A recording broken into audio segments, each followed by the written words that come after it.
there's a bit of a sort of triangulation going on tonight. It was myself and Roland started chatting about, what landscapes mean.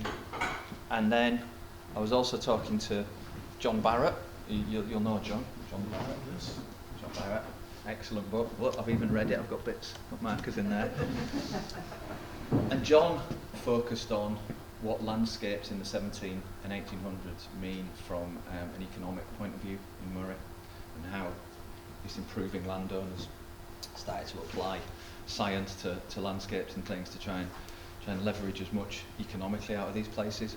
So I got to thinking about work that I've done over the years with the Trust, and specifically this place called Newhailes in Musselburgh, just on the outskirts of Edinburgh. And what I did there was lucky enough to be able to look at the landscape from a kind of art history point of view as well. So I started to think, well, where do these things kind of cross over? And I realised NOSAS and members in NOSAS have been really kind to give their time and support to the project that we've been doing at Brodie Castle. And I suddenly realised with this kind of flash of inspiration that that's actually where those two things probably cross over in terms of work that we're currently doing. So myself and John Barrett, we were at Brodie just yesterday, actually having a walk around, and we're really lucky at Brodie in that there's hundreds of years worth of catalogue of written archive, and the Trust has been cataloguing these over the last 5 years. So John is going to be going in there and looking at this catalogue and applying what we find there to some of the questions we've been asking ourselves on the incredibly kind of uninspiring finds that we've had so far on the dig. People have been digging so hard, and we've found so little. But hopefully when I show you some of the things that we did at Newhailes and in that design landscape, it'll kind of justify the belligerence that I'm showing where Brodie is concerned, and give you that kind of slightly bigger picture. Some of this is quite wordy because, like I say, it's a mashup of a thing that I published a couple of years ago and then thoughts that we've had in conversation over the last few weeks.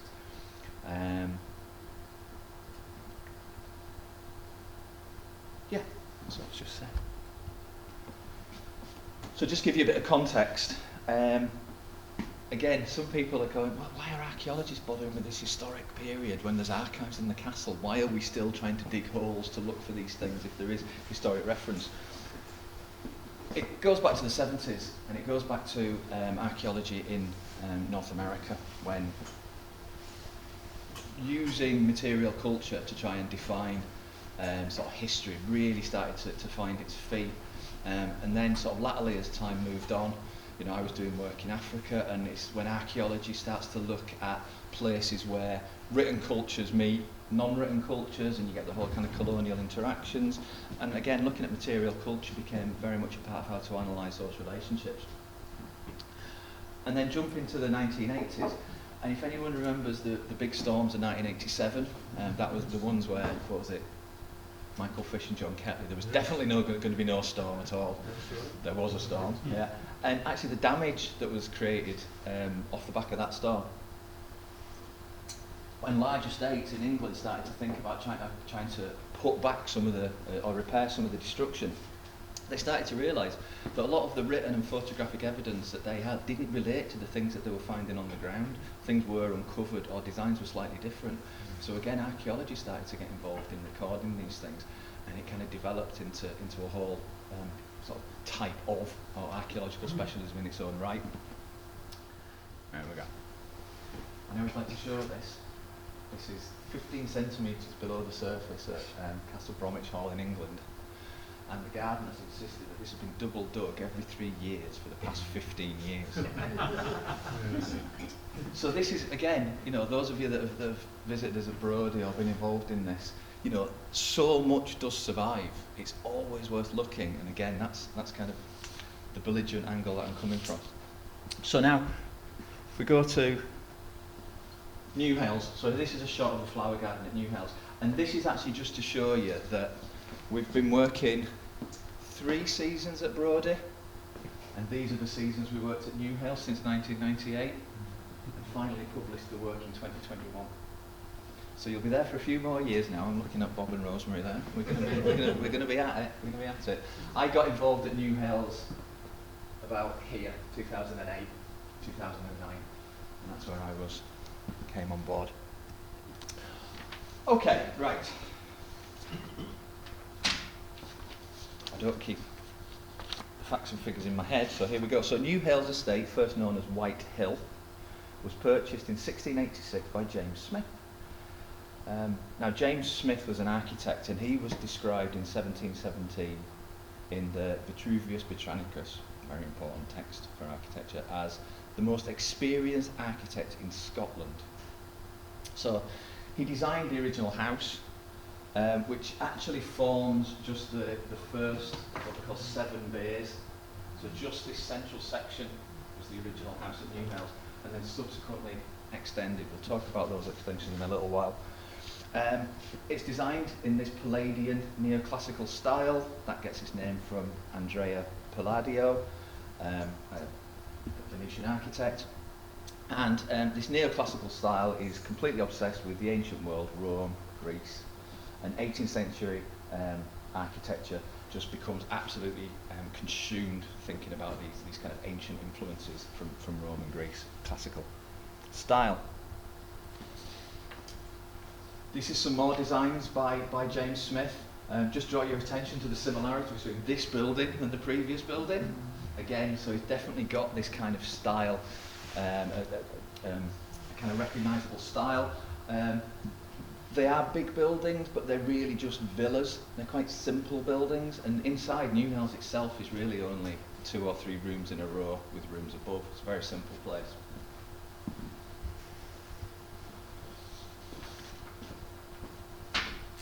So White Hill Estate was sold to Lord Ballantyne and then quickly purchased by Sir David Dalrymple. Now, let's get his title right.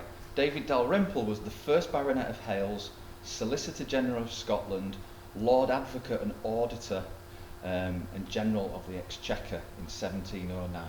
So he was a really, really important man. He renamed White Hill Newhailes, because his original family estate was this in East Lothian. This is Hailes Castle. Purchased White Hill and renamed it Newhailes, linking the old family seat to his new kind of weekend house just on the edge of Edinburgh. So he first enlarged the house to include a large library in one side of it. And again, this library is something that sort of formed the basis of a lot of the knowledge that we have about this period of design and how it's influenced landscape and philosophy. The books, when the Trust actually took on the house, the books were donated to the National Library of Scotland as a safer sort of repository for them. And they sit within the library's special and named printed collection. And in the catalogue of that collection, it says that this collection is the most important contemporary collection to survive from the period of the Scottish Enlightenment. So again, the books that the family amassed were all focused on this 18th century Enlightenment period, and everything they did was through that lens of at the time, contemporary thinking. So, this is the bit that I really enjoy. Just bear with me. This is going to get heavy, but it does all bear what we're going to look at. So, the 18th century European Enlightenment was an intellectual movement recognised as one of the most significant periods of change in the global north. The results of which were to have significant impacts on not only Europe, but also Europe's influence on the world, developing ideas of universal history, the idea of Western civilization, and influencing revolutions in France and in North America. It was predominantly a period of radical critique, and anything and everything in human affairs that couldn't give adequate account of itself in the court of free inquiry was open to challenge. And that's almost like the raison d'etre of the idea of research within the Enlightenment period. Everything is up for scrutiny. Broadly, Enlightenment ideas were couched in the belief that science and rational thinking were the key to progressing humans from barbarism to civilization, and that this change could become more ordered, more predictable, and thus more valuable over time, socially and economically valuable. it was also deeply rooted in the class system as well, low and high cultures. High culture being the part of society which engaged with art and science and subsequently helped progress civilization. And on the other hand, those who were considered to be traditional, vernacular, and sometimes looked at as backwards. So you had these two very distinct ideas running side to side. You had the vernacular, and then you had these Enlightenment kind of philosophies. In Scotland, the Enlightenment was a period which contained such an outpouring of intellectual, scientific achievement and innovation that it's come to characterise the golden age of Scottish identity. There is an idea that actually one of the root causes of this kind of shift into sort of philosophy and thinking was actually a certain loss of sovereignty following the Act of Union in 1707.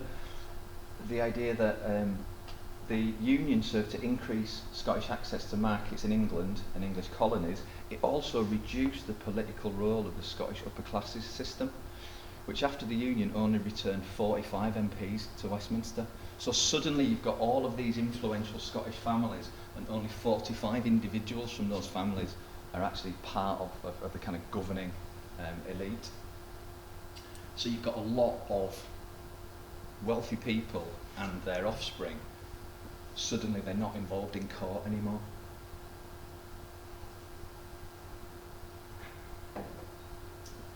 This precipitated a refocusing of energies into private wealth creation and institutions at the centre of Scottish public life, universities, the Church of Scotland, and institutions of law.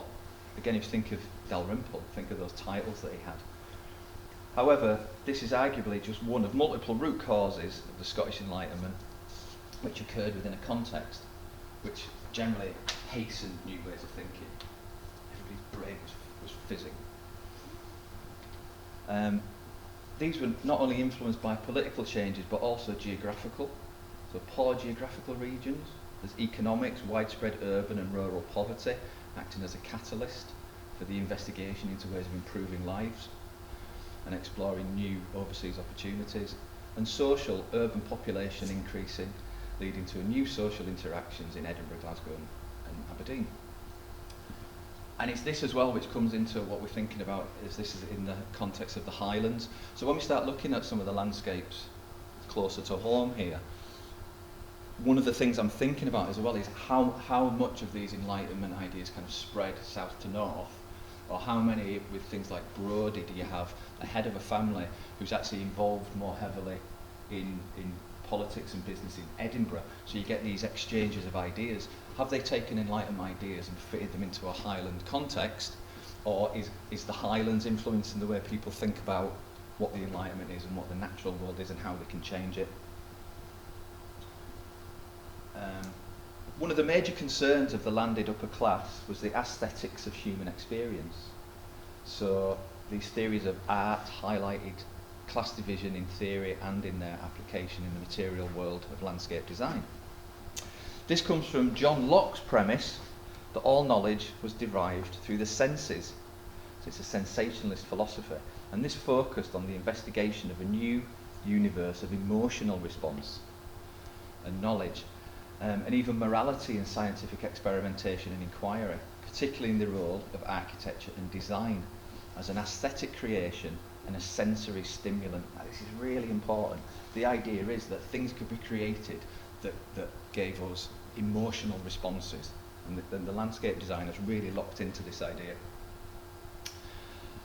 Fundamental to this was the idea that art could frame nature in a way that would enhance human emotional response to it and make it philosophically beneficial. So you have a response, therefore you are engaging with the world around you.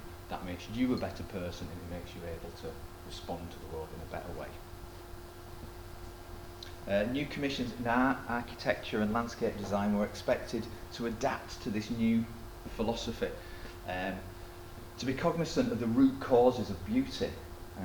These were defined by Edmund Burke in his 1757 publication, A Philosophical Inquiry into the Origin of Our Ideas of the Sublime and Beautiful. You'll have heard of that term, sublime. Again, this is a key concept within it.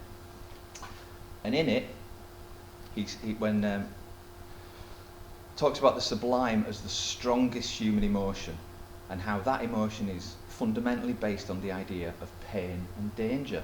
It's a little bit risque. So, and this is a quote from Burke, this is to say, whatever is in any sort terrible, or is conversant about terrible objects, or operates in a manner analogous to terror, is a source of the sublime. That is, it is productive of the strongest emotion which the mind is capable of feeling. So again, art is about creating the biggest emotional response you can possibly get from something. And the assumption is that includes fear, and it includes sort of negative emotions as well. Further to this, Burke also reflected an earlier theory of Hutcheson, who suggested that the figures which excite in us the ideas of beauty seem to be those in which there is uniformity amidst variety. So again, it's getting things in balance. It's making sure that there's a frame in which we can understand art and the world, but you don't want it to block it, you don't want it too uniform. You want this variety in your art. So Burke categorised this properly balanced variety as nothing long continued in the same manner, nothing very suddenly varied can be beautiful, because both are opposite to that agreeable relaxation which is the characteristic effect of beauty. It's variation within structure.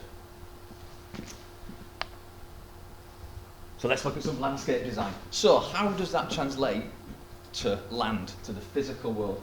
So these are three images of Newhailes. So this is the house in the middle, here, here, here, and then this is this keyhole-shaped landscape. This is the entire estate, it's a tiny little pocket of an estate. Again, you compare this to the Highlands, it's absolutely tiny, but it contains within it all these key elements of Enlightenment landscape design. So you've got Roy's map here in the 1750s, and you can see you've got the woodland surrounding, you've got the house in the middle, but you've got all this linearity within the woodlands. Everything is along the same axis. You jump forward to 1798, and you can start to see how this variation within structure idea starts to come in. And here you have a watercourse that runs all the way through the estate here, and paths that meander right the way around, circulating around to bring you back to the house. So they've kept the structure, but they've changed the way that you experience it and you move through it. You go from linear A to B to these series of paths and networks that are designed to confuse you, to put you into a different headspace. Again, if we jump forward with some maps here, looking more locally. Now, I have to be honest, me and John only looked at these yesterday, so this is me kind of trying to bring some of the things that we've been chatting about to bear. And again, I think you can start to see how these changes from the 1700s and these Enlightenment philosophies have started to take hold. So Gordon's two here, you don't get much more checkerboard and structured than that. But then if you jump forward, so this is 1843, but what this shows is remnants of more of this kind of curving sinuous. So even to the extent that you now don't approach the main house from a single direction, you can actually curve along two paths. So there's symmetry, but there's sinuous curves within it. Same thing up here as well. Again, we're looking at Brodie. This is one of the things we've been focusing on hugely over the last few years. You have this structure on Roy's map, and then you jump forward to 1769. You fundamentally got the same structure as the castle here, and these blocks of fields are completely traceable into the same blocks that you can see, but they've created a series of sinuous woodland walks, or they've redesigned places so there's specific viewpoints, and then they've, again, I think the little pond there, that completely encapsulates that idea of variation within a structure. So you've got a very, very structured, very, very designed pond, and then you've got another set of very sinuous, very undesigned, naturalised ponds. So you can see that translation from structure and sort of economics right through to art and this sinuous use of space within a framework. Again, playing around, looking at these more locally. Ballygowan. This is an amazing, and I'd never sort of focused on these before. What an amazing landscape design. But again, you can see in these kind of pre-Enlightenment, it's all about the straight lines, it's all about the zigzags and being able to see from A to B. Jump forward again, this is post 1800s, and suddenly you've got a lot of curves, you've got a nice little walled garden added in there. We've started to soften that whole kind of design aesthetic, and you can see that there's probably quite a lot of 1700s design still surviving. Just need to unpick that slightly. Same in the Gordon estate, same thing again. Lots of squares, lots of field definition. You jump forward and suddenly you start to see curves. And I think again, a lot of these will bear scrutiny. And I think there'll be quite a bit of surviving 1700 landscape design within the woodlands and things now today as well. I just realised with the shock of horror, this is John's map, which I've forgotten to put in. What John had done is he'd taken this Brodie map and he'd overlaid it with this, and he'd taken a felt tip pen and he'd exactly traced every one of those field boundaries onto this map. The boundaries didn't change, but the designs within them did. So they're still utilising exactly the same spaces, but they're just thinking, right, we want the views, we want the serpentine walks, you know, we want the walled garden, and all of those things are plonked into a pre-existing framework. And I think something as simple as that could be done in an awful lot of these Highlands estates, and I think that's probably a really nice approach for John's map. So, if we were to go to one of these 18th century landscapes and we were to be invited for dinner, and then we were to go out for a walk after dinner with the family, what would we see? What would be a classic 18th century designed landscape? As I say, this little pocket one at Newhailes contains all of these ideal forms that are all part of this design aesthetic. A shell house built between 1770 and 1775, with its decoration complete in 1781. We know that for a fact because we've got a lot of diaries, personal family diaries, in the archive in the house. Its design is directly influenced by the family and is first referenced in a letter from William Dalrymple to his sister Jenny, dated from Canton on the 6th of January 1774. And in the letter, Dalrymple notes that his sister had, and he says, undertaken the arduous task of finishing the grotto, and you want my assistance for shells, corals, and other things of the kind. But I fear I shall not be able to get you anything this year, and next year may be too late. I wish you'd given me a hint of such a thought some years ago, but however, I'll do my best. That's brother to sister, isn't it? Yeah. Mm-hmm. I've sent a box with some roots of trees, cut quite with grotesque style by the second mate of the prince. We ran some interviews as well with some locals to try and get an idea of how this might have changed over the more recent past.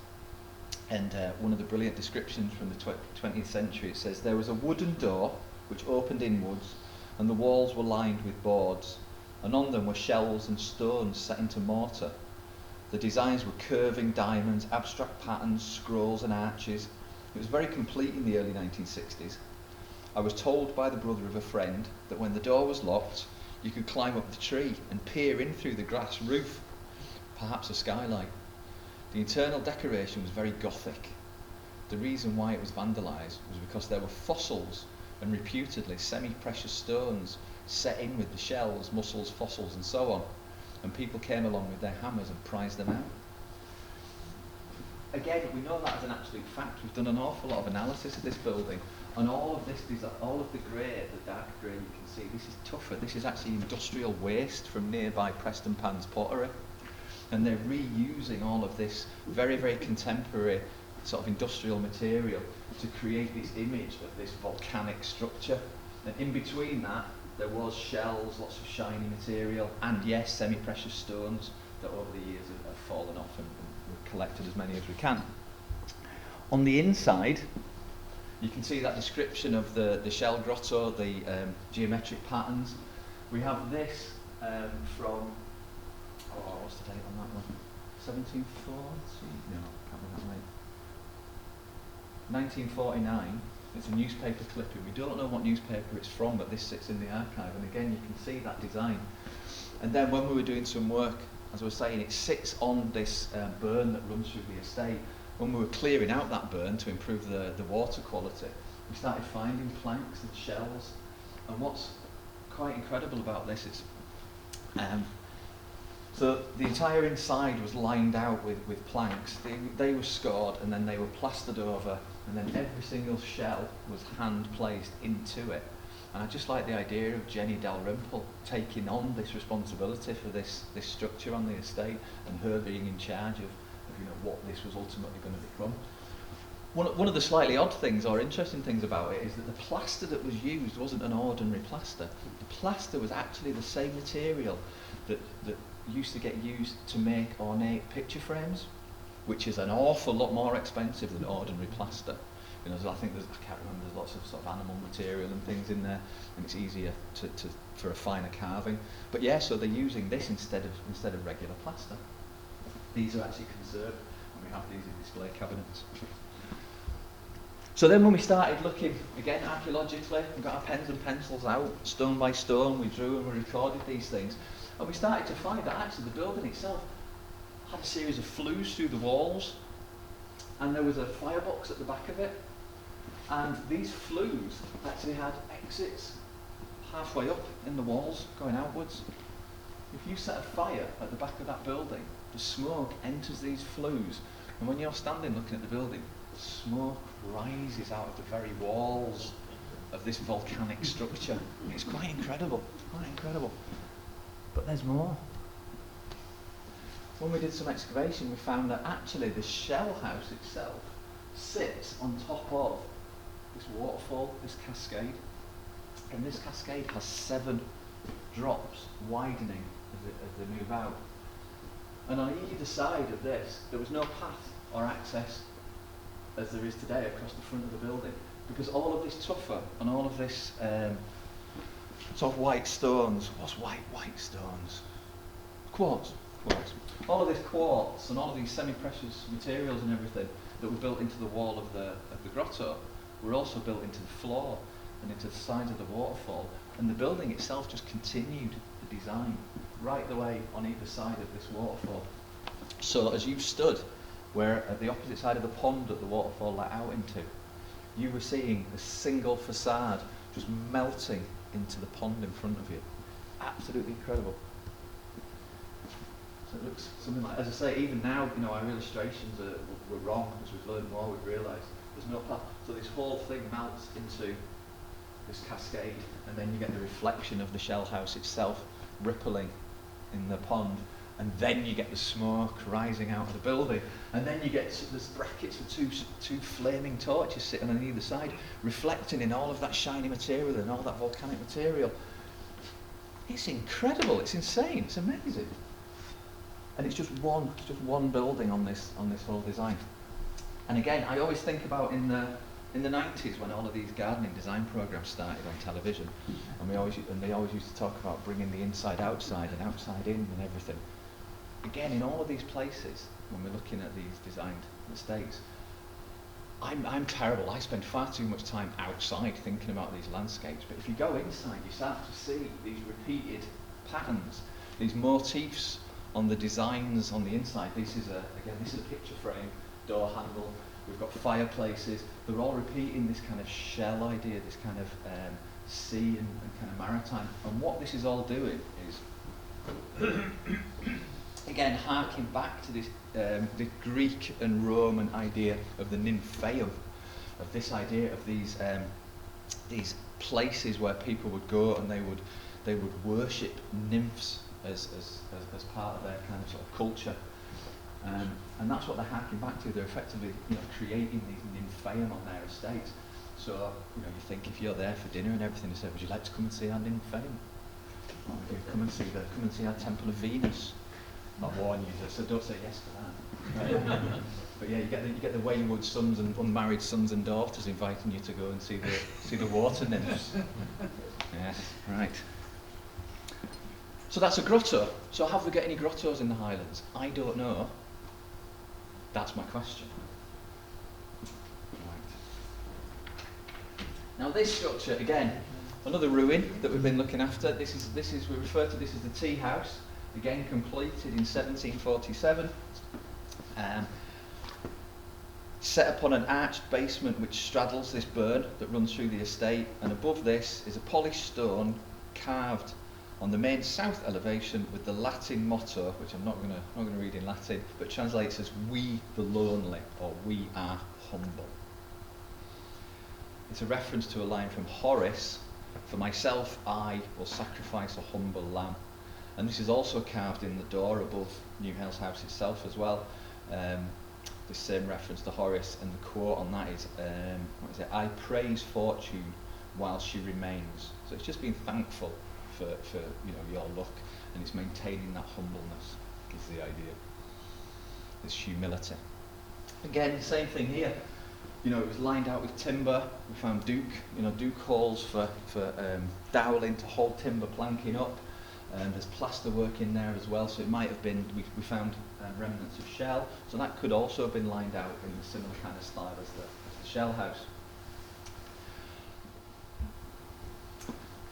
Again, field work in combination with archival research suggests that this building is way more important than we first gave it credit for.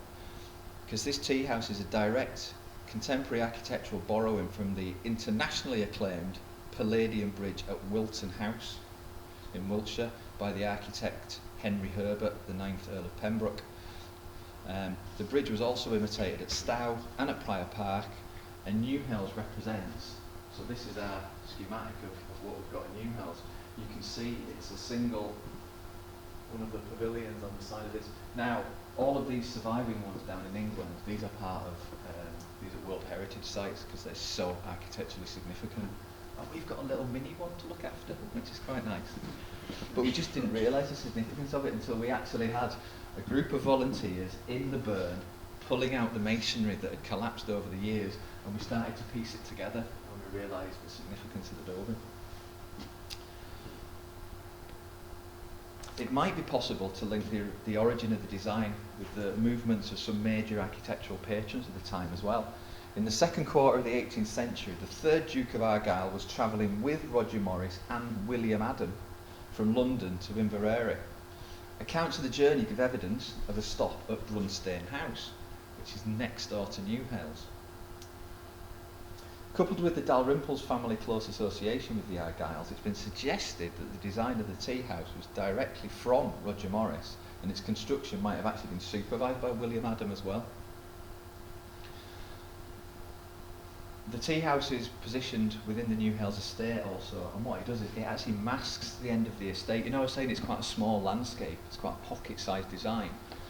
When you walk from the house, when we've had our dinner and we're doing our parade around the estate, you get to the tea house and you can walk from the house to the tea house in under 10 minutes. That's the end of the estate. There is no more Dalrymple land beyond that.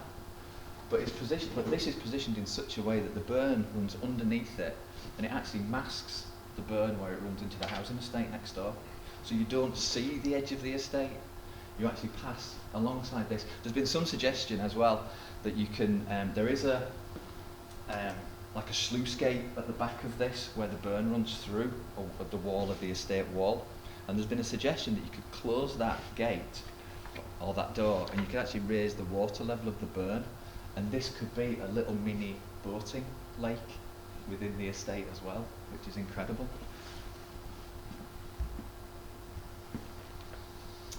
Right.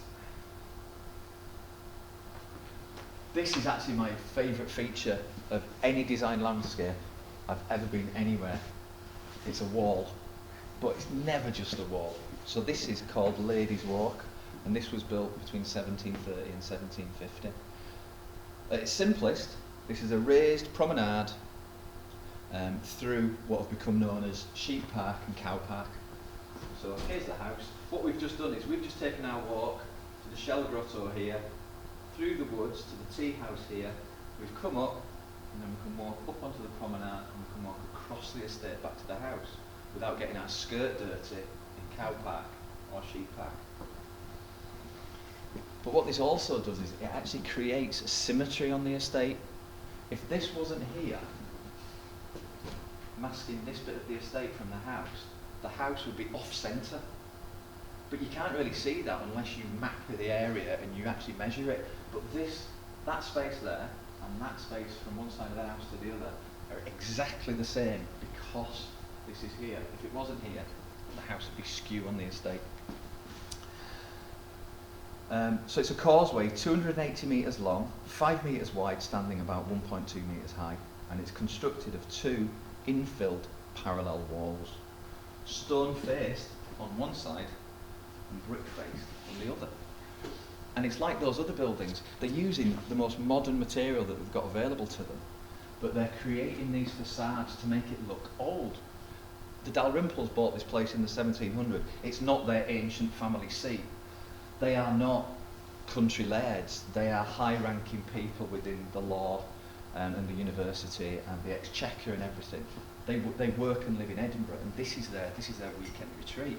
And they're creating this rusticated image of gentlemen farmers with a sheep park and a cow park. And they're hiding all of this modern brick and the material behind a rusticated facade so that you can't see any of that modern stuff from the house. So they're always creating these little illusions. The construction's indicative of the construction of illusion that's symbolic in the wider design landscape. Yeah?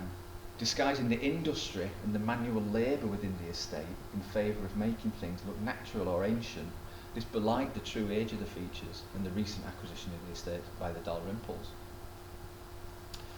It's also gender specific. It's called Ladies' Walk.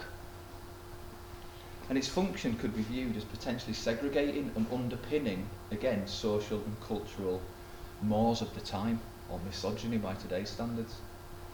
And again, because I'm an archaeologist, I did some digging, I did a bit of theorising, and I found the chap called McCannell in 1990 actually did a study looking at walkways in landscapes and how they can be really heavily socially encoded. And there's a quote here, and I think it fits quite well with this idea of ladies' walk through Newhailes.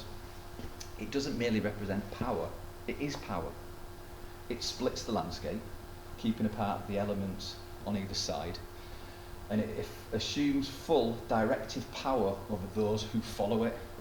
The ladies walk that way, the gents go through the field. And then he describes it as a dreamlike phallic omnipotence. I think that's a great phrase. As such, Ladies' Walk becomes an encoded form of gender power, enforcing and maintaining the gender authority of generations of male Dalrymples. That's what it's designed to do. It's designed to make sure that people are led in different ways. Again, what I like about what I should point out with this reconstruction drawing, I was saying all that industrial material and all the things. Just next to this is East Lothian coast. You've got Preston Pans, Musselburgh is here, Preston Pans up here. The artist has drawn some nice fields. It's called Preston Pans, it's salt pans. This is an industrial estate, and they're also Preston Pans pottery. So there's chimneys and smoke and all kinds of yuckiness coming out of there, while the Dalrymples have got their lovely little country estate, all disguised and all designed over here. Again, I should tell you the story sort of my mistakes. When I first started getting involved in Newhailes, I would walk around here all the time, and I identified this kind of, there was a linear mound or a slight rise to the landscape across here, and what it meant was that from the house you couldn't actually see the coast lower down. It created this, the view that you got was just from the house across the field, and then you could see the sea and the horizon. It completely masked everything that was going on in the town or along the direct coastline. And I thought, oh, what a cracking bit of landscape detective work that is. That's specifically put there to make it, to give you this illusion that the Dalrymples own everything to the sea, to the horizon. It turns out that in the 60s, the family was so poor that they sold this bit of estate to the local council, and it was used as a landfill site. They excavated all the sand from it. The sand was sold off to be used in building, and then for the next 20 years it was landfill. So that slight rise was actually just a re-landscaping of the old municipal dump, which is actually probably a slightly better story when you think about sort of the landed classes and how they were trying to hold on, to these estates that had these, hundreds of years of association for them. Right, so we're on. Okay, this is statues. Every good estate has its collection of statues. Again, I don't know. Do we know of any here in the Highlands? Any of these classical estates with lots of statuary? I've been reading some papers about Blair Atholl estate. They certainly did. I'll talk about that in a minute. But as was traditional of a family of staters in the 18th century, James Dalrymple travelled on the Grand Tour between 1712 and 1713. And it was a journey that James took with the aforementioned Lord Herbert, the architect Earl, who was the designer of the tea houses, who came and visited next door. It's all wrapped up together. So, this is a small little, how would you describe it? Cap, really. It actually looks like a shotgun cap. You can imagine the size of a shotgun cap. That's what that is. It was uncovered during excavation within the courtyard of the estate stables, among an accumulation of midden material from the 18th and 19th century. And what it actually is a small, this is an Egyptian cartouche carved on there, and it's a seal that was used for sealing sort of wax seals. And the seal's inscribed with the cartouche of the pharaoh Tutmosis III, who lived from 1483 to 1429 BCE. And this seal had been hollowed out and used on the end of a riding crop, and then subsequently lost in the stables. And again, I think that sort of thing, I think about antiquities moving around the world and things like this. Unofficially, this is the oldest written language in the whole of Scotland. Never found anything older than that. But again, you know, the family are touring around and they're taking all of these influences from the tour. This Egyptian theme continues on the wider estate with the placement of two large lead sphinx at the junction of the ha-ha and the formal lawn. Now again, those of you from Brodie, you know all about the ha-has. I'm obsessed with the ha-ha. You know, these invisible barriers that again create that illusion of continuous space. Estate archive date these to 1740 when James purchased them along with two lead gladiators from John Cheer. The sphinxes were stolen in 1949 and the whereabouts of the gladiators are unknown. However, the Borges gladiator that stands in the gardens of Castle Howard in Yorkshire was also supplied by John Cheer and may well be a similar, if not an identical design. These are all copies of classical statues. The significance of these figures, both the Sphinx and gladiators, sustains the illusion of classical art and literature and served also to frame the views from the house and lawn and emphasising that symmetry again that you got with the Ladies' Walk looking out from the house. Now, if you ever come across John Cheer, or you hear of any statues by John Cheer, you should definitely go and take a look at them. It's an incredible business. It was run from London out of Scotland Yard, what used to now the area of Scotland Yard, and this chap supplied statues to hundreds and hundreds of big estates all across. And as I say, I was looking at some archive from Blair Atholl, and he supplied a couple of hundred solid lead statues, they're painted white to look like marble. It would have been cheaper to use marble, I'm sure. But yeah, solid lead, which is why loads of them, you know, they've been nicked over the years because they're solid lead. And he supplied loads and loads of these to Blair Atholl, and a researcher was there, and all of these sort of receipt books and everything were showing all of these statues, and absolutely none of them existed on the estate until she found one propping up a door at the gardener's bothy. And that was all that was left of these things, like hundreds of them dotted around the estate. And when she looked into the archive, they'd actually only been sitting out on the estate for 10 to 15 years, because the son of the laird who had laid out that design didn't like it and redesigned the whole estate. Thousands and thousands of pounds worth of statues were just taken away and just gone. It's incredible. But yeah, John Cheer is a very well-known sort of statue maker. Right. Flower gardens. So originally part of the 18th century kitchen garden, but was later transformed into a flower garden. As well as sitting adjacent to Ladies' Walk, at the west side of the house, the flower garden was designed to reflect the contemporary expressions of femininity seen in the decorative scheme in the west wing of the interior. What this does is, you know, I was saying about the library earlier on, there's this big Enlightenment collection that was in the library. So when you're looking at the main door, that was the right-hand wing, and the left-hand wing was was the ladies' apartments and the flower garden. So as well as the estate itself having these gendered elements to them, the house also did. There was a male half and a female half. This female half led out into the flower garden, specifically designed to be enjoyed by the ladies visiting. The other side, the library side, had some French doors and opened out in what they call a cabinet garden.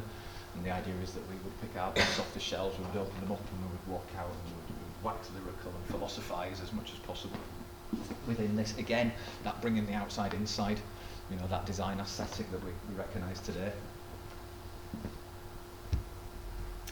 And a couple more sort of last little tricks that the estate plays on people. This is known as the fruit store. It sits in the flower garden, and it demonstrates again that neoclassical illusion and design. We're not restricted to just the kind of fancy buildings. It was also overlaid in the sort of utilitarian structures as well. So the facade is constructed of a central rusticated bay, slightly raised from a harled, coarse masonry wall. And it's effectively, you've got this neoclassical doorway, again with brackets to take torches, and this blocked door into an unknown building. There was never a doorway here. It was designed to look exactly like that. It's just a wall. And when you look, so this is a laser scan, and this is a point cloud of the laser scan. This is the wall here. This is the fruit store facade. It just masks the shed. This is a shed sitting behind there, and again, it's giving this classical facade. It's giving this big, grand, tall, you know, sort of image, and it's just making sure that you don't see when they're going in and out and putting the apples in and all these kinds of things. So it's putting this facade on. What it also does is it masks another structure behind. It's a double facade, and so here's the wall itself. You've got the fruit store behind it, and behind that you've got this enormous big kind of druidic mound that sits in view of the house. This is the ice store, the ice house. It's tunneled, they've tunneled in, or they've built this and then mounded over, tunneled in, and then this is almost like a sealed well, and this goes down for meters and meters and meters, and it's all masked by this fruit store facade. This facade, this fruit store, sort of pretending, covering up all these places where the unwashed might work. This is repeated in the house as well. There's an entire tunnel built through from the kitchens to the other side of the gardens, so that staff could pass from the gardens into the kitchen and be completely out of sight of the house itself. So again, it's making sure that we were saying earlier about how the design has all of these different kind of upper and kind of lower class elements within it. They're pretending it's all rustic and traditional with a lot of these things that they're building, but they're making damn sure that they're hiding the rustic and traditional in the real world. So again, yeah, this is the thing. So this is the flower garden in here, and again behind the garden wall itself as well, you've got a whole series of sheds and yards, and you've got and bee bowls in the walls and all these things that are masked. And then yeah, this tunnel that runs from that side. And everybody says there's tunnels we go from castles and everything, but there genuinely is one here. And it runs from the kitchen basement above ground right the way through, and then you can access into the produce gardens. But can you see, we were saying about the Ladies' Walk there, creating that symmetry of the house. If Ladies' Walk wasn't there, then the house would be too far this way within that estate footprint. But you wouldn't know that unless you mapped it. So I quite like the idea that they went, they're looking at these things from the way we are, from a mapped point of view, and looking at the design like that. Right, so, as I say, that is where we are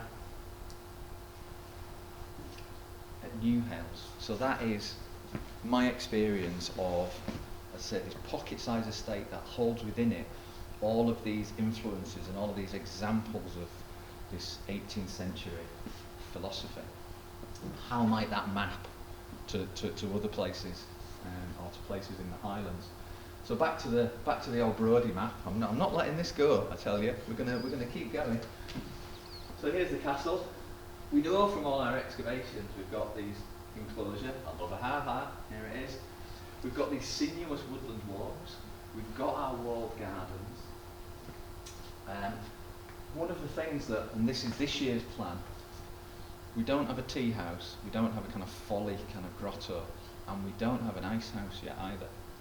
So I was walking around yesterday with John and we identified this feature here, Cormac's Hill, which sits within the woodland.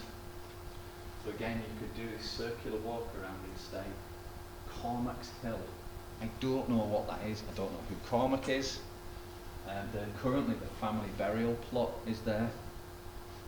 So that's one of the things that I'm keen to look at this year, is to try and work out, you know, what is Cormac's Hill.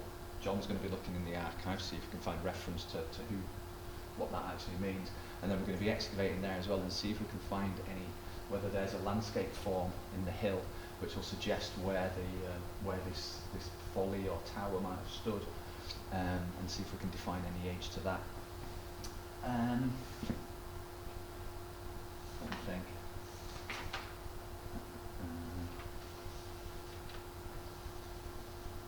Right, okay, I'm going to go for my big finish. I've skipped, but I'm going to go back because I wrote the damn thing, so you're getting it. So the design landscape at Newhailes encoded a range of issues: economic, political, social and cultural. It represents a specific period in landscape management and design when the rural estate... Oh, have I read that? That's the wrong page. No, it isn't. A garden's part of a design performance. Again, if we think about the shell grotto, in order to make that happen, someone had to run ahead of you and has to light that fire, has to get that smoke going. Another thing I didn't mention is to get that waterfall running, somehow the water has to come from the burn, which is at a lower level than the building itself. So water has to be somehow pumped up from the burn to get to the shell grotto to then go down the cascade. Someone has to do that. The tea house at the other end as well. Well, someone's bringing you tea, presumably. Someone else has to do that so you can enjoy your walk. It's all part of this performance. They're putting on a show. All of these designed estates are a show.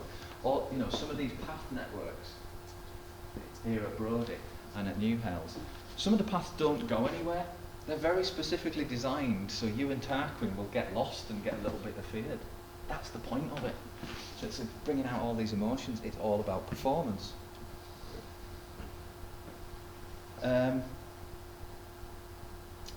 So the garden's part of a design performance, and our response to the landscape is influenced not only by visual signals but also by sensory, touch, smell, sound, and responses to the landscape were and are constantly renegotiated. We might all respond differently to them. I keep digging them up, and some of you are daft enough to come with me. This is part of the performance of what these places mean now. You know, we know from when we've been doing this at Brodie, you know, we've got families coming with kids, we've got adults who are all involved in this, and they're all physically involved in this designed landscape. So even when these things have disappeared, they're still performing for us. They're still providing us with something. You know, they're really important places. So the design landscape exists as what? Okay, Pearson and Shanks. So Michael Shanks was an archaeology lecturer when I was in Wales, and he was absolutely fabulous. He was a real theorist of archaeology, and he's looked at this and he's come up with this idea of the sensoria, a place where people experience culturally specific and historically located stimulus of their senses and sensibility. And these landscapes were designed to inspire spatial perception, physical and emotional responses. And as I say, I would argue they're still doing that by, you know, the work that we all get involved in today, or just taking a walk and a tour around. Somewhere like Newhailes, with over 100,000 visitors a year, the design landscape arguably has more social and cultural influence than it did in the 18th century. Because it might have just been a dozen of you over the year visiting it. 100,000 people. I'm not sure what the numbers are at Brodie, but there is an awful lot of people who are walking these ponds and walking these woodlands. You know, these places are still performing. How this influence will manifest itself over time, you know, remains to be seen. But just as trees were planted in the 18th century that were destined for future generations, so too our interaction and understanding of historical and contemporary landscapes will provide the stage and influence the performance into the future. The estate is the context within which social relationships were and are played out. You know, I've made friends because we're working here at Brodie. But it's not passive in this role. It's a landscape of expression. As such, it actively influences the nature of the social interaction within it. You know, we've seen how in the 18th century, ladies went one way, men went the other, staff went ahead and made sure everything was ready for you. In the past, it was reinforced gender authority, inspired philosophical theory, negotiated and sometimes reinforced social class division in a recursive relationship with Enlightenment theory. But what does it do today? And that's the sort of thing I want to kind of throw out.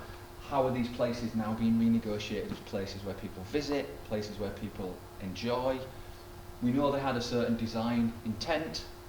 Does it matter if people are using them differently? We've got a lot of BMXers at Newhailes. Does it matter that they're not, you know, standing and looking at these Palladian architecture? They're just enjoying the landscape for what it is. You know, they continue to have meaning. So, what do we know about landscapes in the Highlands? Thank you. We'll stop there.